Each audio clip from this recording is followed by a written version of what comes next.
US investment green card. $800,000 must have legally documented money. Exit period after 3 years. Shuda LP 6302946180. Amaravati ప్రాంతాన్ని మాజీ మంత్రి Jammalamadugu MLA Adinarayana Reddy ప్రస్తుతం సందర్శించారు. మాట్లాడదాం. సార్, మీరు గతంలో మంత్రి ఉన్నప్పుడు అమరావతి పనులు చాలా వేగంగా జరిగాయి. 5 ఏళ్లుగా చూసాం అమరావతి రైతులు ఏ స్థాయిలో ఉద్యమం చేశారు. తిరిగి ఇప్పుడు మళ్ళీ పనులు ప్రారంభం కాబోతున్నాయి. మీరు అన్ని ప్రాంతాలను చూశారు అమరావతిలో. ఎలా ఉంది సార్? అసలు ఆ రోజు ల్యాండ్ పూలింగ్ జరిగిన వెంటనే పనులు మొదలుపెట్టడం జరిగింది. చాలామందికి తెలియక అసలు ఏం పనులు జరిగినాయన్నారు. అంత తక్కువ కాలంలో ల్యాండ్ పూలింగ్ జరిగి ఈ పనులు మొదలుపెట్టడం నిజంగా చంద్రబాబు నాయుడు గారిని అందరం అప్రిషియేట్ చేయాల్సిందే. కానీ ఈ ప్రభుత్వం వైఎస్ఆర్ వచ్చిన తర్వాత వాస్తవానికి ఆ రోజు ఒప్పుకొని దారుణంగా దెబ్బ కొట్టినాడు. ఇప్పుడు పనులు ఇంకా ప్రమాణ స్వీకారం కంటే ముందే ప్రయాణం ఫాస్ట్గా ఉంది, మరింత ఫాస్ట్గా ఉంటుంది. దానికి కారణం ఎన్డీఏ కూటమిలో చేరడమే కాకుండా నిన్ననే మంత్రివర్గంలో పెమ్మసాని చంద్రశేఖర్ ఈ ప్రాంతానికి సంబంధించిన ఆయన మంత్రి కావడం మరొక వరం. కాబట్టి పనులు చాలా వేగవంతంగా జరుగుతాయి. పాపం ఆయన కూడా చాలా subject holder Pemmasani Chandrasekhar doctor garu. కాబట్టి ఆ యొక్క సెంట్రల్ స్టేటు అందులో అమరావతి కంటిన్యూ అవుతుందని బీజేపీ పార్టీ పదే పదే ప్రతి మీటింగ్లో చెప్పడం జరిగింది. దీనికి సుజనా చౌదరి గారు కూడా చాలా ఇంట్రెస్ట్గా చెప్పడం జరిగింది. నేను కూడా ఇక్కడికి వచ్చి చెప్పడం వల్ల నేను పోయేటప్పుడు నన్ను చంపడానికి కూడా ట్రై చేసినారు.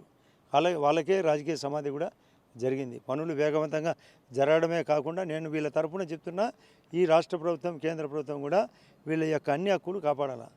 ఈ యొక్క పీరియడ్ కూడా ఎక్స్టెన్షన్ జరగాల. వాళ్ళ కేసులు తీసివేయాల. చనిపోయిన 272 కుటుంబాలకు ఖచ్చితంగా కాంపెన్సేషన్ సానుభూతి పరంగా జరగాల. వాళ్ళకు ఉద్యోగ అవకాశాలు కూడా కలిగించాలనేది జరుగుతుంది అనేది చంద్రబాబు నాయుడు గారు చాలా పరిణితితో ఆలోచిస్తాడు. కాబట్టి వాళ్ళకు కూడా అన్ని రకాలుగా న్యాయం జరుగుతుంది కూడా. అంటే కూటమి ఇప్పుడు కేంద్రంలో నరేంద్ర మోడీ ప్రమాణ స్వీకారం చేశారు. అమరావతికి కేంద్రం నుంచి ఎలాంటి మద్దతు లభించే అవకాశం? అసలు సంపూర్ణ మద్దతు జరుగుతుంది. రాష్ట్రాన్ని రాజధాని ఏర్పాటు జరుగుతుంది కాబట్టి నిధుల కొరత ఉండదు. ఎందుకు?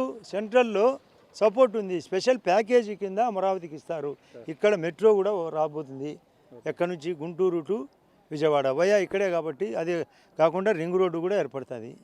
హైదరాబాద్ కనెక్టివిటీ కానీ ఎయిర్పోర్ట్ కనెక్టివిటీ కానీ ఎక్కడ నూజివీడు కానీ ఇక్కడ చిలకలూరుపేట నుంచి స్టార్ట్ అయ్యి ఆ లాస్ట్ రౌండప్ అవుతుంది. తెనాలి ఆ వైపు రేపల్లె కూడా కవర్ అవుతుంది. కాబట్టి చాలా ఫాస్ట్గా జరుగుతుంది. ఇలా అనుకున్నట్టు కంటే కూడా ఎక్కువ జరుగుతుంది. సరే, ఇవన్నీ గ్రాఫిక్స్ ఎక్కడ అసలు బిల్డింగ్లు కట్టలేదని 5 ఏళ్లుగా వైసీపీ మంత్రులు వీళ్ళంతా ఆరోపణలు చేస్తారు. ఈ బిల్డింగ్లు చూసారు. ఈ బిల్డింగ్లు చూసిన తర్వాత ఇవి నిజంగా గ్రాఫిక్స్ అంటారు, రియల్ అంటారు? అసలు గ్రాఫిక్స్ కాదు, గ్రాఫ్ పెరిగేది చూసి గ్రాఫిక్ అన్నాడు. ఆయనకు గ్రాఫిక్ తేడా తెలియదు. ఇవన్నీ ఆయన అసెంబ్లీ టెంపరీ అసెంబ్లీలో కూర్చున్నాడు కదా, పర్మనెంట్ అసెంబ్లీ కట్టేటప్పుడే ఆపినాడు. అసలు హైకోర్టు బిల్డింగ్లో ఎక్స్టెన్షన్ కూడా జరిగింది కదా, అది ఎట్లా లేదంటాడు? అదే కాకుండా అతను సెక్రటేరియట్లో కూర్చుంటాడు, అసెంబ్లీలో కూర్చుంటాడు, దాని మీదనే దెబ్బ కొట్టాలంటాడు. అంటే తిన్న ఇంటి వాసాలు లెక్క పెట్టే రకం అంటే ఇదే. వాళ్ళ కులం పేరు పెట్టి తిట్టడం మా తప్పు. నేను ఇంతకుముందు ఆ మాట అన్నందుకు నా మీద దాడి జరిగింది, ప్రయత్నం జరిగింది, కేసులు పెట్టాలని చూసినారు. కాబట్టి సృష్టిలో రహస్యంలో మంచి జరిగేవానికి మంచి జరుగుతుంది. నన్ను వివేకానందరెడ్డి కేసులో, కోడికత్తి కేసులో ఒక 6 కేసులు పెట్టారు. అన్నీ పటాపంచలేనాయి. అంటే మిమ్మల్ని అమరావతికి మద్దతుగా తెలిపి వెళ్తుంటే మీ మీద సత్యకుమార్ మీద దాడి జరిగింది. ఆ దాడి జరిగిన తర్వాత ఇప్పుడు మీ రియాక్షన్ ఏంటి సార్? ఇప్పుడు అసలు ఆ రోజే మేము సెంట్రల్కి అప్పీల్ చేసినాం. సత్యకుమార్ గారు మేము మా ఎఫ్ఐఆర్ తీసేసి వాళ్ళ మీదనే ఎఫ్ఐఆర్ బుక్ చేయడం కూడా జరిగింది. అది కూడా బయటికి తీస్తాం. ఆ నందిగం సురేష్ కూడా వాస్తవంగా ఇక్కడే ఉంటూ వాళ్ళ సొంత కాన్స్టిట్యున్సీకి పోకుండా వీళ్ళని దెబ్బ కొట్టేదానికి పంపించినాడు. ప్రజలు ఖచ్చితంగా రివర్స్లో దెబ్బ కొట్టినారు కూడా. అతను ఓడిపోయినాడు. ఇవి వచ్చేటప్పుడు మా యుగంధర్ చెప్పే ప్రకారం 29 పల్లెల్లో సంపూర్ణ మెజార్టీ వచ్చిందంటే కారణం వీళ్ళ యొక్క బాధ, వీళ్ళ యొక్క రాజకీయ చైతన్యం, రాజకీయ చతురత. కాబట్టి దాని ప్రకారం జరిగింది. ఇలా డిమాండ్లు కూడా ఖచ్చితంగా నెరవేరుతాయి కూడా. అంటే వైసీపీ కేవలం 11 స్థానాలు మాత్రమే ప్రజలు కట్టబెట్టారు. మీతో భారతీయ జనతా పార్టీతో ఎమ్మెల్యేలు టచ్లో ఉన్న మొన్న ఒక మాట అన్నారు. ఎంతమంది టచ్లో ఉన్నారు, ఎంతమంది తీసుకోబోతున్నారు? అతను తప్ప అందరు ఉన్నారు. ఎంపీలు కూడా. ఎంపీ అవినాష్ రెడ్డి కూడా మీతో టచ్లో ఉన్నాడా? అసలు చెప్పేది నేను అతను రైవల్ కాబట్టి నాతో లేడు, మా పార్టీ వాళ్ళతో ఉన్నాడు. కానీ మా వాళ్ళు నాట్ అలౌడ్. అసలు పర్మిషన్ లేదు. కారణం ఆ దరిద్రం అందరికి చుట్టుకుంటుంది కాబట్టి.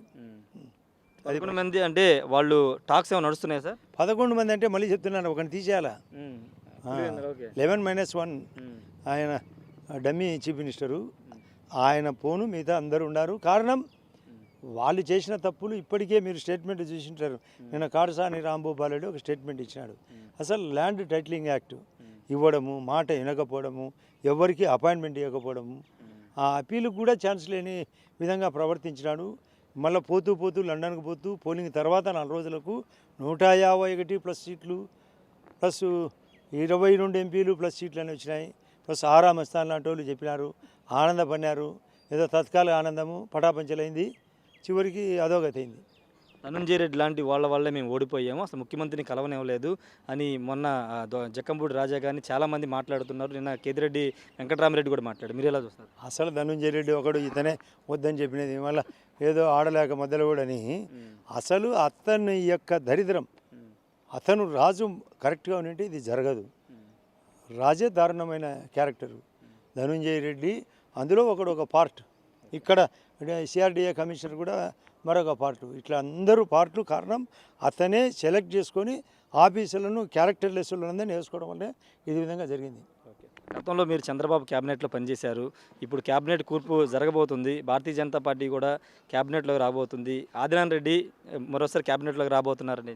అది మా ఢిల్లీ పెద్దలు, ఇక్కడ రాష్ట్ర బీజేపీ పెద్దలు నిర్ణయించాల్సింది. ఏదో కోరుకుంటే వస్తుంది అనుకుంటే కాదు.